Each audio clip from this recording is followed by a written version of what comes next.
Greetings, brave adventurers! My name is FoxyBard, and welcome to Horror Story Friday.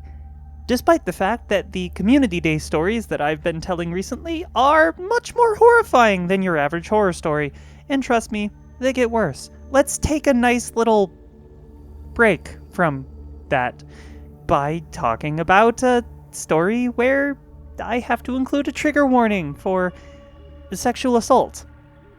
Yeah, that's what's considered light now. When did my life become this? When I decided to read stories of horrible people on the internet, that's when. Look at that. Answer for myself. But either way, yes, I do have a horrific horror story for you today, and it is, well, it's pretty bad. It's pretty bad. So grab yourself a seat around the fire as we dig into this story of role-playing. Our story today comes to us from the user Banana Snapper, and it is titled, I Met the Embodiment of That Guy, one of the first times I played D&D.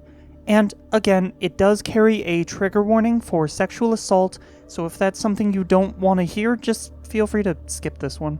That's more than fair, and take care of yourselves. Have a good one, okay? And I do have some unfortunate news. A little while ago, I let Weebs off the hook. Sorry.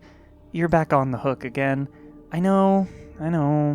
So shall we get right into it? Tale, start. So, I had just finished my first D&D campaign after a couple months with a group of good friends. It was amazing, and I enjoyed myself so much that I offered to DM our next campaign.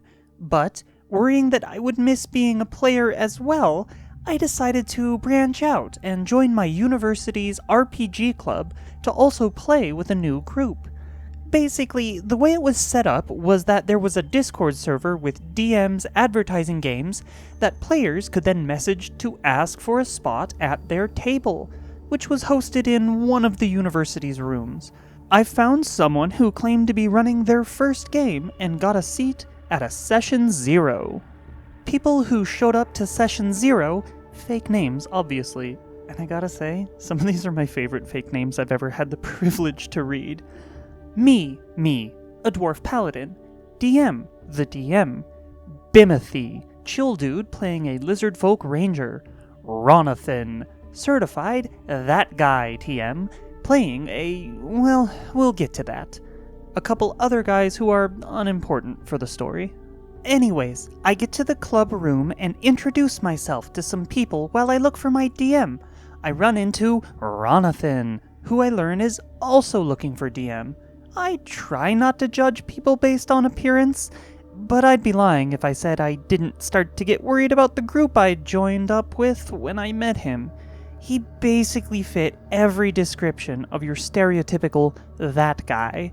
Greasy, smelled kinda funky, etc. Still, trying to maintain a positive attitude, I introduce myself and shake his hand, which can best be described as moist. It was unpleasant, and I needed to use the bathroom anyways, so I excuse myself to go there and wash my hands.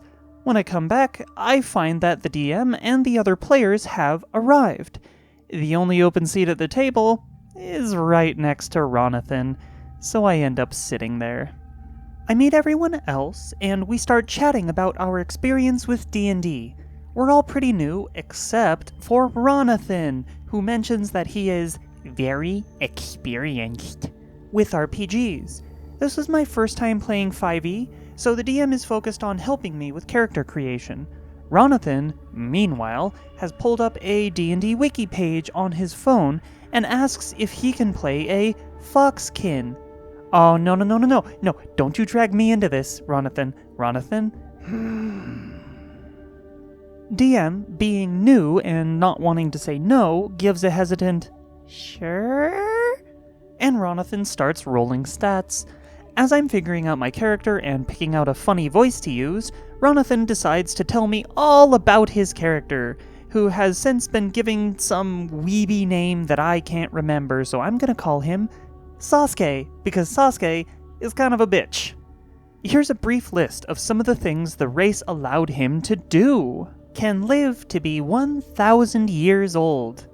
grows extra tails over time, up to 9. Aww. Each tail gives his character extra magic, including time manipulation. Could change his form at will. Had an extra powerful magical bite. Have exponentially higher AC and HP as the number of tails increased. And also the kitchen sink. There were several other abilities he enthusiastically shared with me that I can't remember because I got distracted thinking, this seems strong. But I guess I did hear that 5e tended to be easier than 3.5e. Oh, sweetie. Oh no, you poor sweet summer child. DM seems cool. Bimothy is talking with me and DM about his funny cannibal lizard man. I'm excited to try out a senile old man voice, and we're all pretty excited for the campaign, so we decide to hop right into Session 1.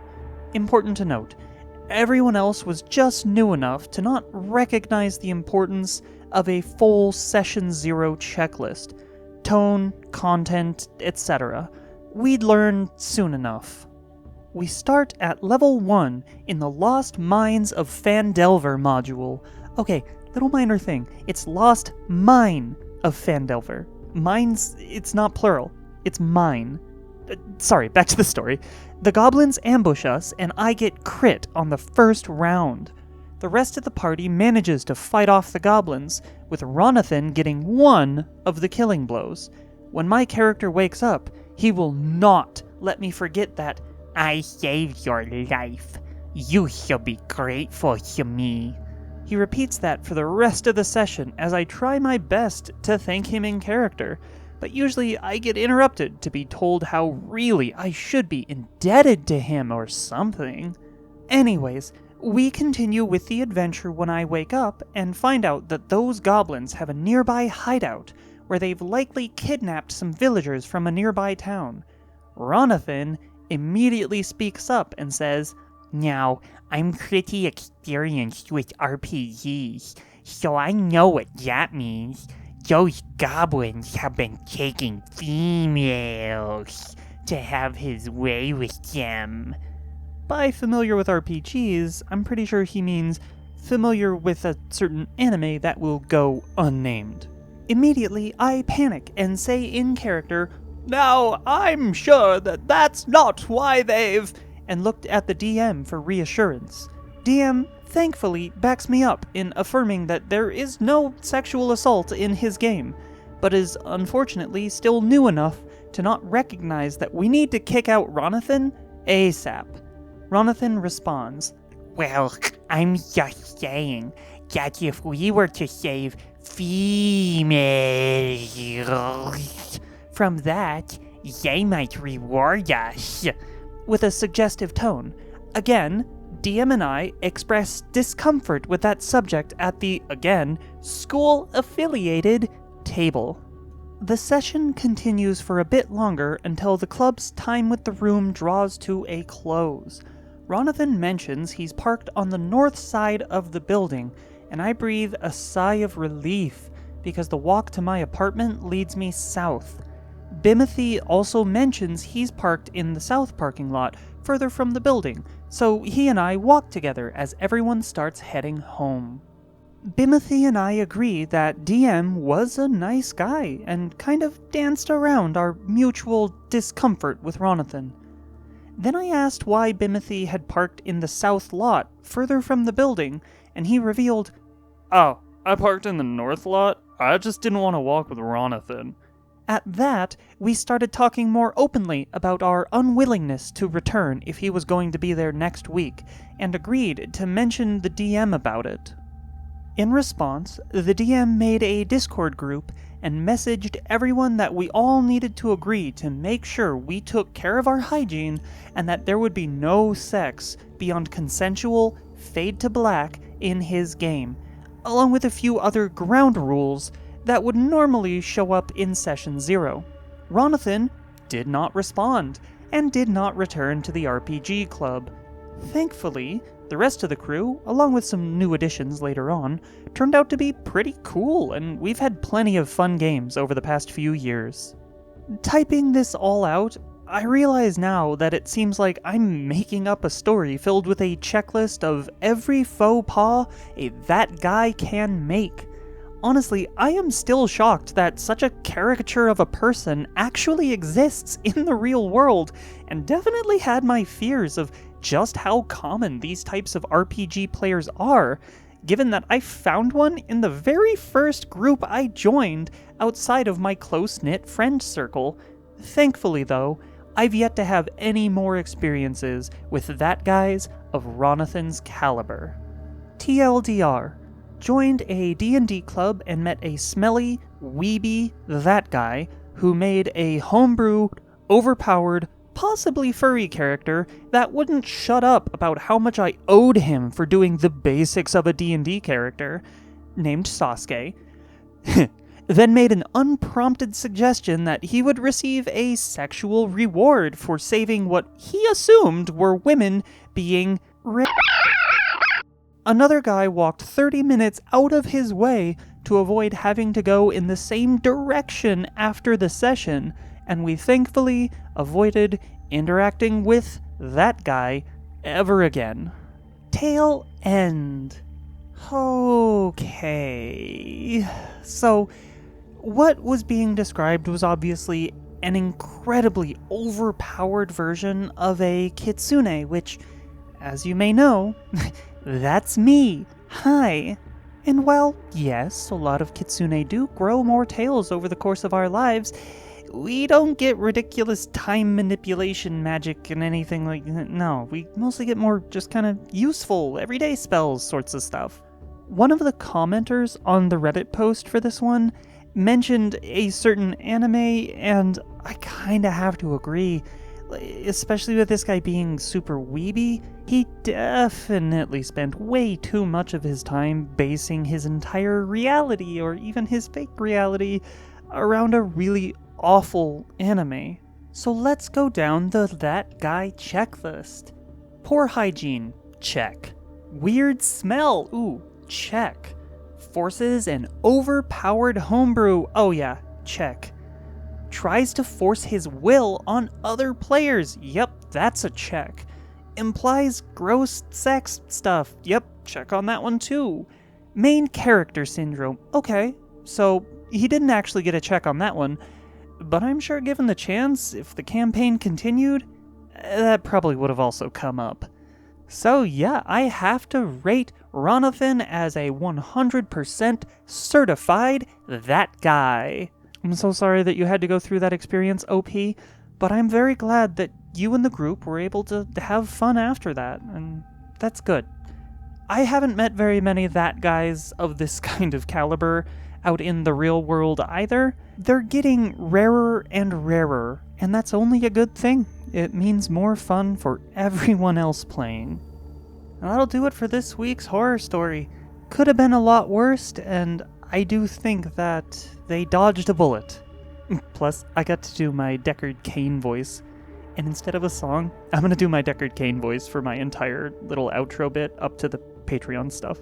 Don't forget to press like if you liked the video, and also subscribe to the channel if you haven't yet done so. You can also ring the bell if you would like to be notified when I upload a new video. Please also leave me your comments down below in the comments section. There is also the official FoxyBard Discord server. You can join that. The link is down in the description. Leah, we must stop Diablo! That's just a really fun voice to do. But now it's time for me to plug my Patreon. Head on over to patreon.com/FoxyBard, and you too can become one of my patrons. This number keeps growing all the time, and it's incredible, and I love it. So let's get to thanking them all. Critical Kunik, Jowser, Lord First, Fractal Dawn, Malkavian Milkballs, Stephen Reyes, Sylvia, Cintaria, Tegan Longtail, Thunder Leopard, Zero Fang 881, and Zorolo. If you would like to join this illustrious rank of Fox Kits, you can do so. Go on over to patreon.com/FoxyBard, and for as little as $3 a month, you can support me and show your love. One more time, because mentioning something 3 times makes it stick better in your head, that's patreon.com/FoxyBard. And that'll do it for us this week, for horror stories at least. Tune in on Tuesday for the continued saga of Wolverine. It's gonna be bad. But until we get there, let's douse the fire and get back to our own adventures.